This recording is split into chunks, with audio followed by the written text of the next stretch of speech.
2 jours après que le nouveau chef de la junte burkinabé Ibrahim Traoré a annoncé à la télévision nationale que le chef du précédent coup d'État avait été renversé, l'un de ses soldats est sorti d'un véhicule blindé de l'ONU, apparemment volé, agitant un drapeau russe. Les rues de Ouagadougou étaient chaotiques. Devant l'ambassade de France, des manifestants ont également brandi des drapeaux russes. La Russie nous aidera à cause du sang versé et des souffrances de nos militaires. À cause de certains politiciens qui ne proposent qu'une mauvaise gouvernance, nous voulons la Russie. À l'ambassade, des manifestants descendent des barbelés, lancent des projectiles enflammés par-dessus les murs. Les forces françaises à l'intérieur ripostent avec des gaz lacrymogènes et des coups de semonce.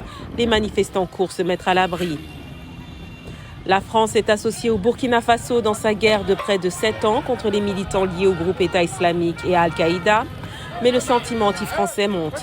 Beaucoup pensent maintenant que la Russie est mieux placée pour résoudre les problèmes de sécurité du Burkina Faso.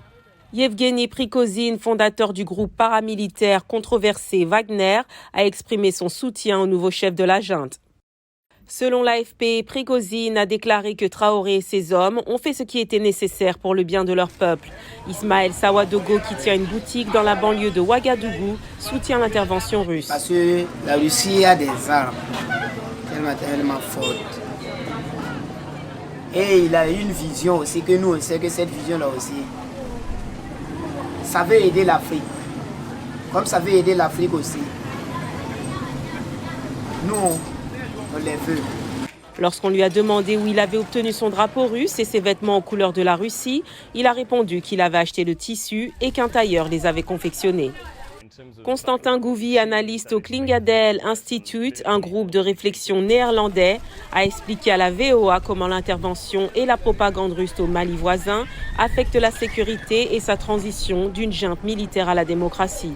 Ce que nous voyons dans le cas du Mali, c'est que le contenu pro-russe est apparu à peu près au moment où la junte a plaidé en faveur de la prolongation de la transition. Ils ont ensuite plaidé en faveur de l'arrivée de Wagner.